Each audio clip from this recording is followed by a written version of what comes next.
Hello and welcome to another Nimble video tutorial. So it's been a while since I made a video. I hadn't been feeling well the past couple days. I think I'm fully recovered now.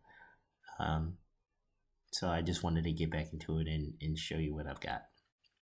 I know we're going through the pandemic right now and everybody's practicing social distancing. My prayers are with you. Take care of one another. Take care of yourself and be smart. It reminds me, back in February, I saw an article that the inventor of cut, copy, paste had passed away, Larry Tesler. And what can you say? What an inspiration to a feature that has changed the world. I mean, that small feature has literally made everybody's lives easier in the world of computing. I couldn't imagine not being able to cut, copy, and paste data around on the screen and code and everything else. So I'm going to demonstrate that today, and then I'm going to get into some new features for you. If I hadn't demonstrated this before, we're going to cut, copy, and paste control elements. We'll start with just a blank dialog, just a button maybe, a checkbox, and maybe an image. When I created Nimble, once HTML5 had launched, I knew that we could take JavaScript and make it perform and behave as fast with all the feature set of desktop applications. That's the reason why I started working on Nimble. I had of course, a native code version of a runtime that I had built, and I knew that it would be, if I could convert it to JavaScript or support a similar thing in JavaScript, I would be able to create desktop applications very easily and seamlessly with the same feature set and functionality as desktop applications. If you notice, Nimble has a multi-select ribbon.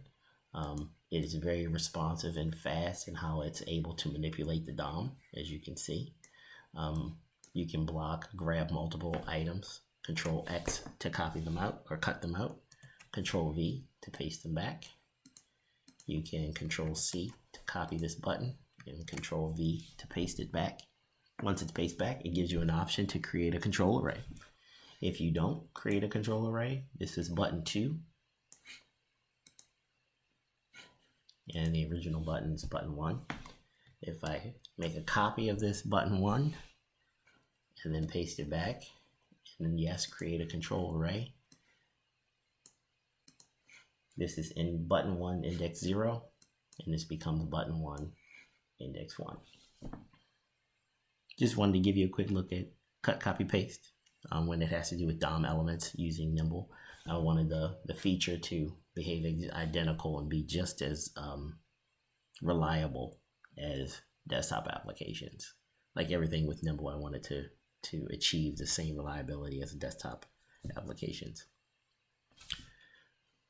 With that said, we can look at some new features, because once you're in the JavaScript world, you have to consider things like responsive design. And that's the reason why I was able to, of course, create the React component design and include the ability to use inline blocks and block display methods inside a absolute positioned world of Nimble. So let's talk about that a little bit, because once you have what I'm going to do is going to push a bunch of buttons on this dialog using the block display mode. Once you have a series of buttons on a dialog in block mode, the whole point of responsive design is order, the order in which the dialogues appear in your document. So I knew I needed some extra hotkey features to control that. So let's set this property of that button to 1. We'll change this one to 2. And we'll make one more. Set this one to 3. So now we have 3 buttons, and they're not in the right order. So with Nimble, you can just hold down the control key and use the plus and minus key to shift and control the order of elements in a dialog. And what that does, it makes it very simple to control and support your responsive design order. And you'll see this more so on the next dialog. So now we have 1, 2, and 3 in the proper order on this dialog. I have a dialog already pre-built using inline blocks, but you can see how being able to control the order of the buttons also improves the layout. When you shift things around, you'll see which orders fit nicely in a given horizontal space. Just a nice feature to have, being able to control the order, especially in a responsive design. When you adjust the size, it's just about word wrapping the elements within the given viewport.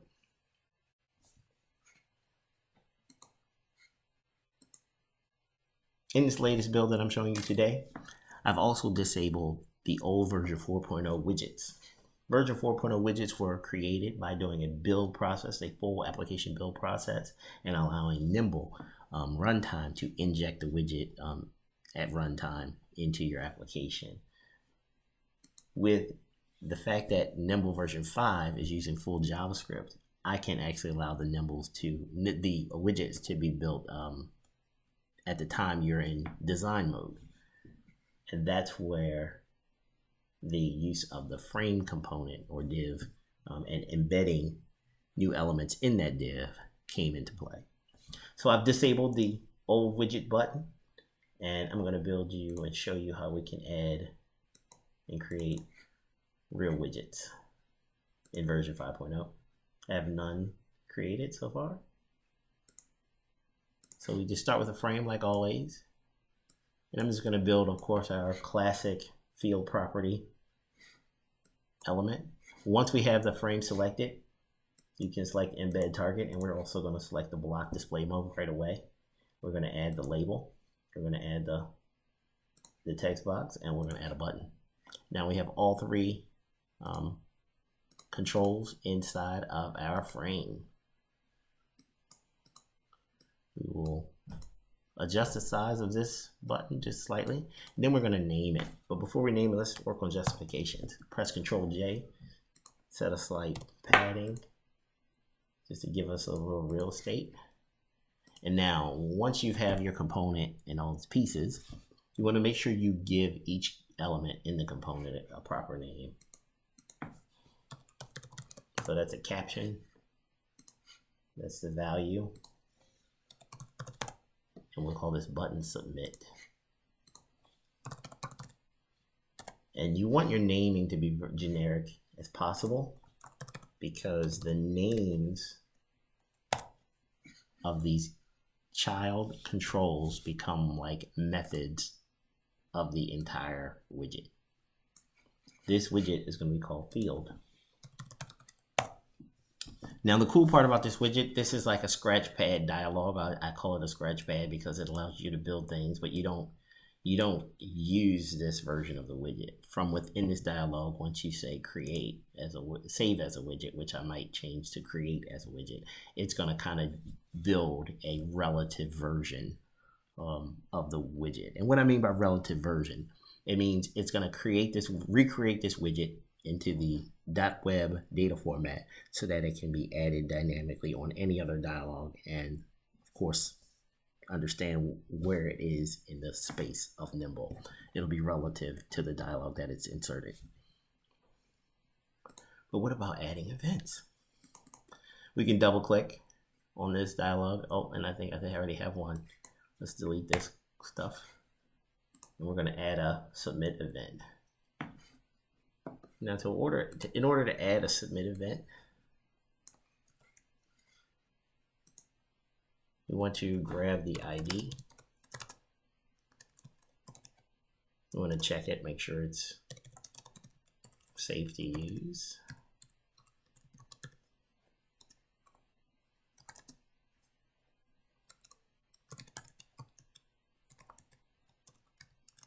And we're going to resolve the name. Now, resolve name is a Nimble prototype on all strings that will get the form control dialog and item and property value and return it as an object. So that will allow you to know exactly the namespace that any element, control, or dialog is within Nimble. That's probably the most important feature when using Nimble, because it just tells you exactly what the element is in question. If you have the ID, you should be able to resolve the name, and it'll tell you the form and then the instance and the control name. So you'll get back an ID.form. And in our case, we're going to call this, we're going to set the text of the caption equal to the value of the value. So we get the value from the value and set it in the caption. And that's all we're going to do when we click the button. Since this is like I said, the Scratchpad, what we want to happen is we want to build a relative version of this, or something that will be able to be reproduced, duplicated, copied, etc. So we're going to save this as a widget. The name of it is field. And we now have a new widget.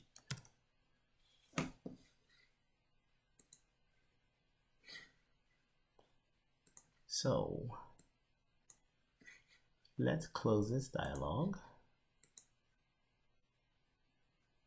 and add a new one. So if we had a blank dialog, form 11, and we insert this widget, we'll call it my field. You see it inserts into the object. It's a functioning widget. But the cool part about it is it should have also brought in the code, and the code should be relative to the dialog that I've just inserted. Double click to add a load event on the dialog, and what do you see? You see the my field submit click event, and the my field caption and my field value. It will now read the value of this new element, which is my field value, and set it on the caption. So it creates a relative namespace as the widget is inserted, and brings over the code all in one step. Just wanted to give you an example of how well Nimble can create dynamic widgets, include the code, and bring it into new dialogues and build within your project. The Nimble solution. That's probably about 10-15 minutes worth of talking. But thank you for watching.